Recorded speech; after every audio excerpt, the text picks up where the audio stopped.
Bueno, ahora voy a presentar a Pablo Antonio Pacheco, de esta Universidad Nacional. Pablo es licenciado en Filosofía de la Universidad Nacional de Cuyo y ha sido el mejor promedio de la promoción 2004-2005. Es docente e investigador de la Facultad de Ciencias Políticas y Sociales. Ha sido autor de numerosos capítulos de libros y artículos científicos. Participó en numerosas jornadas de divulgación científica y actualmente es aspirante al doctorado en Ciencias Sociales de la Facultad de Ciencias Políticas y Sociales de la Universidad Nacional de Cuyo. Nos comentará, hará un análisis sobre el Departamento de Investigaciones Sociales de esta universidad. Buenos días, también para mí es un gusto estar acá compartiendo esta presentación. Y fundamentalmente señalar que lo que yo voy a comentar está integrado en un programa de investigaciones que es lo que se llama PIDAL, que es la siguiente. Es el programa de investigaciones sobre dependencia académica en América Latina que coordina y dirige la doctora Fernanda Beike. Como objetivo se propone este programa indagar las condiciones de dependencia académica en los procesos de institucionalización de las ciencias desde un análisis histórico-estructural, tomando algunos conceptos y herramientas metodológicas de la sociología de Pierre Bourdieu. Por otra parte, la autonomía del campo científico universitario se plantea como un interrogante y no como un modelo o un patrón que hay que aplicar, sino como una pregunta que orienta las indagaciones en un contexto donde la profesionalización de las ciencias y de las disciplinas ha sido altamente contradictorio, como es América Latina. Tiene como antecedente el proyecto la creación de un circuito académico regional Argentina y Chile 1950-1980, financiado por la Universidad de Cuyo y CONICET en el periodo 2004-2009. Ha tenido un resultado que es la publicación de este libro con aceptable recepción en los medios académicos. Las líneas de investigación de PIDAL, que es el programa en el que se enmarca la exposición que voy a hacer, tiene como, podemos señalar entre esas líneas, los procesos de profesionalización y de institucionalización de las ciencias sociales, sobre todo el caso de Chile y Argentina, el análisis de trayectorias de agentes y la construcción de la carrera académica, los circuitos académicos y de profesionalización en los países latinoamericanos, y el rol de las universidades privadas y los centros académicos independientes. También pueden sumarse como líneas de investigación el análisis de las estrategias de reconversión entre capital militante y capital académico, fundamentalmente en el caso de los dependentistas, de los llamados dependentistas. También el rol de los organismos internacionales en la institucionalización de las ciencias, así como la construcción de funcionarios internacionales y los procesos de internacionalización y su vinculación con la autonomía nacional regional de la investigación científica. Estos serían a grandes rasgos las líneas de investigación del programa. Lo que yo voy a presentar tiene que ver con el Departamento de Investigaciones Científicas, que es un instituto creado por la universidad local para impulsar y organizar la actividad científica. Funcionó en el periodo 1949-1957 con actividades distribuidas en las provincias de la región e inició un proceso en Cuyo de institucionalización de las ciencias exactas y naturales fundamentalmente. Se planteó como desarrollo de la investigación científica en un marco de autonomía cultural. La investigación se desarrolla formalmente en el marco de la Secretaría de Ciencia y Técnica de esta universidad y actualmente también se ha presentado como proyecto de tesis en el doctorado. Los antecedentes del objeto de investigación podemos señalar que hay escasos sobre esta, y generalmente las referencias sobre este instituto son aisladas o están centradas en el Instituto de Matemática, que fue el que tuvo reconocimiento internacional. La necesidad de un estudio sistemático se evidencia a partir de esta escasez de fuentes y de estudios previos. Para situar o enmarcar este instituto es importante señalar algunos aspectos del contexto económico, político e institucional. En primer lugar, la industrialización por sustitución de importaciones. En este caso, expresados en la elaboración de los planes quinquenales durante el periodo 1945-1955.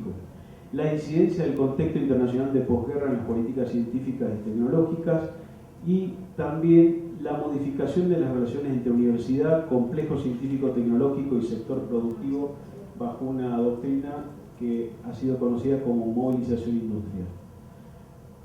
Es importante analizar también la relación entre ciencia e instituciones en la Universidad de Cuyo, sobre todo teniendo en cuenta que los grupos intelectuales de esta casa de estudios se organizaron con un sentido, una clara conciencia de la institucionalización científica entre 1948 y 1950. También se planteó, digamos, esta relación entre ciencia e instituciones en la linealidad que distingue ciencia pura, ciencia aplicada, técnica e industria. Esto es algo que caracteriza a la época y a las políticas científicas de la época, es decir, pensar que la ciencia pura directamente iba a repercutir en la ciencia aplicada y en la tecnología de manera lineal. También se plantea, bueno, ya lo he mencionado, en el marco de una autonomía cultural, y esto hace que el contexto institucional pueda ser analizado como parte de las estrategias que las instituciones de la época fueron estableciendo para conformar o crear un clima de institucionalización y profesionalización. La siguiente. Bueno, es importante, por cuestiones de tiempo no lo voy a leer, pero el rector de esa época y los funcionarios de la universidad de esa época sobre todo estaban convencidos de la posibilidad del desarrollo científico y tecnológico en el contexto de autonomía cultural. La siguiente. Y también, para no extenderme tanto, simplemente mencionar que hay un conjunto de instituciones que fueron de algún modo creando un cierto clima de la necesidad de desarrollar la investigación científica, de organizarla y de divulgarla. La siguiente. Algunos de estas instituciones, la más relevante es el Centro de Estudios Físico-Matemáticos, que perteneció a la Universidad de Cuyo, que fue creado en 1948 y que sus integrantes van a servir como el núcleo central que va a conformar el Departamento de Investigaciones Científicas. Esos son algunos de los temas de los que se ocupaba este Centro de Estudios Físico-Matemáticos. La siguiente. Es importante destacar también la relevancia que tenían las actividades de estas instituciones en los medios de prensa, lo cual muestra el grado también de actividad y de dinamismo que se intentaba dar. La siguiente, esta es otra de las instituciones que creo que la vamos a pasar. Otro de los emprendimientos importantes fue el Instituto de Ciencias Puras, que fue creado en 1948 en la Universidad Mendocina, que inicia las primeras investigaciones sobre radiación cósmica en la región cuyana, y para eso realiza un observatorio en la cordillera de los Andes, en Laguna Diamante. Era el método que se usaba en esa época, la exposición de placas nucleares en altura o en ciertas alturas. Esto constituye un antecedente relevante para el Departamento de Investigaciones Científicas. Quien propone este proyecto es el doctor en química Giovanni Pinardi, que va a trasladar una experiencia de los Alpes italianos de un grupo de ex colaboradores de Enrico Fermi. Este es el laboratorio de esa época, del año 48, y fíjense que la estructura coincide con el plano de lo que se va a hacer acá en la cordillera de los Andes. Es decir, lo que se hace es trasladar esta experiencia, ahí son fotos del momento de la construcción, y en la actualidad esto es lo que queda, digamos, son los restos actuales, ¿no?, de esa estructura, obviamente descuidada. Sí. Esto perteneció a la universidad, ¿no? Fue base esta infraestructura para el desarrollo de algunos grupos, sobre todo vinculados a la Universidad de Buenos Aires, para desarrollar este campo vinculado a la energía nuclear y al estudio de la radiación cósmica. La siguiente. En cuanto a las estrategias de la ciencia, podemos sintetizar diciendo que se siguió esta linealidad de distinguir ciencia pura, ciencia aplicada y técnica, como si una condujera directamente a la otra. Los temas y problemas de investigación eran los prioritarios para la agenda nacional. La conformación, se desarrolló la investigación y la divulgación científica como una tarea de extensión de la cátedra, era una responsabilidad además de la cátedra. La formación de ámbitos específicos de intercambio de conocimiento, la incorporación tanto de profesionales y aficionados. En esta época era bastante común que las instituciones incorporaran aficionados a las disciplinas. La vinculación entre instituciones, dado que muchos de los integrantes de estos organismos pertenecían al mismo tiempo a varios. Y el enfoque regional de las prácticas. En esa época la universidad no estaba como ahora, es decir, agrupaba las provincias de San Juan, San Luis y Mendoza, y por lo tanto se le daba un carácter regional. Respecto de la creación del DIC, su base estuvo constituida por los integrantes del Centro de Estudios Físico-Matemáticos, se creó el 23 de diciembre de 1949, se transforma en Instituto de Ciencias Puras del Departamento de Investigaciones Científicas y su finalidad fue, en un sentido, la investigación científica y en otro la formación de investigadores. Se lo pensó también en perspectiva regional y con una proyección nacional. Le voy a explicar por qué. Esto también es parte de la repercusión en los medios. La sigue. En cuanto a la estructura y organización del departamento, tuvo un gobierno que estaba constituido por un consejo técnico de 10 miembros. Sus institutos o secciones fundamentalmente eran de matemática, física, astronomía y biología. La infraestructura eran los observatorios de ese momento, los laboratorios y el equipamiento de las facultades. En cuanto a las categorías de investigadores en el DIC, que esto es fundamental, se consideraban los titulares, definitivos y con dedicación exclusiva, que a su vez se dividían en principal, asociado y asistente, auxiliares, que generalmente estaban reservados a los estudiantes del último curso de egresados, incorporados, que era para el resto del personal docente de la universidad, extraordinarios, que eran investigadores nacionales o extranjeros contratados, y correspondientes, que eran aquellos investigadores nacionales o extranjeros que colaboraban con actividades o proyectos del departamento. La sigue. En cuanto a los institutos y actividades, lo voy a pasar por cuestiones de tiempo, pero básicamente el Instituto de Aerofísica, Radiación Cósmica y Meteorología es uno de los que primero se incorpora. La siguiente. El Instituto de Matemática, que fue el que adquirió mayor reconocimiento por el grupo que logró reunir. Le voy a mencionar algunos de los investigadores. El Instituto de Física Nuclear, que va a servir como base para luego la creación del Instituto Balseiro y también de algunos sectores de la Comisión Nacional de Energía Atómica. Un Instituto de Biología que también tuvo relevancia. La siguiente.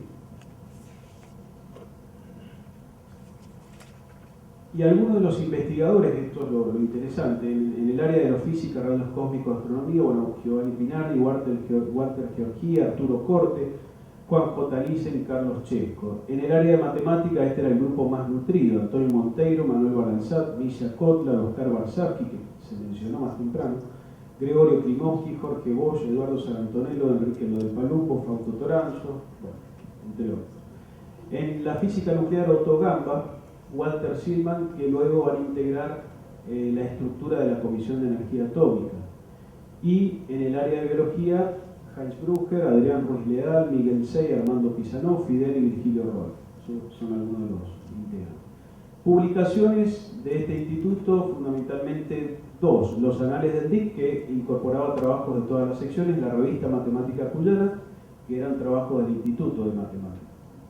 La siguiente. Respecto de la carrera de investigador, esto es interesante. Cabe señalar que se implementó la dedicación exclusiva. El gobierno universitario impulsó la creación del CONITIC, que es una estructura, un organismo nacional de investigación, el primero que va a tener el país, previo a la creación del CONICET en el año 58. El rector de esa época, algunos funcionarios participaron y realizaron gestiones en el organismo nacional, es decir, que Cuyo tuvo un peso importante en la estructura y en la organización de este Consejo Nacional de Investigaciones Técnicas y Científicas. La disolución del DIC, bueno, lamentablemente trunca las posibilidades de seguir desarrollando esta actividad, ¿no? Bajo la eliminación de rastro de peronismo, se hace una comisión que reorganiza la estructura del DIC, pero finalmente discute cuáles son las funciones de la investigación. Y que esto generalmente aparece en momentos de crisis, aparece esta discusión de cuál es la finalidad que debe tener la investigación científica. Finalmente se disuelve en octubre de 1957. Algunos interrogantes que genera, digamos, el caso o el ejemplo es si esto constituyó un centro de investigación básica de cierto nivel conectado con sistemas científicos de las grandes potencias, pero como en clave aislado a lo mejor no incentivó la investigación y el desarrollo local.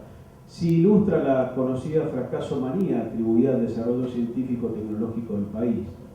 Si constituye una modalidad importadora de modelos y de transferencia de recursos del extranjero, también presentó características de desarrollo científicos autónomos. ¿Y en qué medida su disolución representó un retroceso de la actividad científica regional en términos de lo actual y lo posible? También, como interrogante, ¿cuál es su significación en relación con la estructura del complejo científico y tecnológico nacional? Si se enmarca en el desarrollo de las instituciones y la comunidad científica del momento o tiene una dinámica particular, distinta a la nacional. Y por último, otro interrogante es si contribuyó a la construcción de la carrera académica de agentes que actuaron en instancias de planificación y decisión de la política científica. Algunas consideraciones finales para ir cerrando es la complejidad del análisis del Departamento de Investigaciones Científicas por el contexto y por las variables que intervienen. Si el DIC fue desmantelado y continuaron informalmente secciones que interesaban económicamente a los militares, esto también da que pensar. La disolución implicó una discusión sobre la finalidad de la investigación, esto ya se mencionó, y otro aspecto que es importante señalar es que el DIC constituye un antecedente en la conformación del complejo científico y tecnológico nacional, en la línea de la relación entre Universidad de Cuyo, CONITIC y luego CONICET, porque no sé si esto no se conoce tanto, pero la estructura del CONICET en general, el decreto de creación del CONICET, toma como estructura el decreto de creación del CONITIC. Es decir, que prácticamente hay pocas modificaciones en cuanto a la estructura que se propone de organización científica y tecnológica. En el DIC se combinaron diversas estrategias de institucionalización de la ciencia y, por último, el análisis histórico estructural de experiencias como esta, bueno, pienso que contribuye a reflexionar sobre las condiciones que favorecen o obstaculizan el desarrollo de la organización de la ciencia en clave de planificación y prospectiva. Es decir, lo histórico podría colaborar en pensar cuáles son las condiciones que favorecen o obstaculizan las condiciones futuras del desarrollo científico y tecnológico.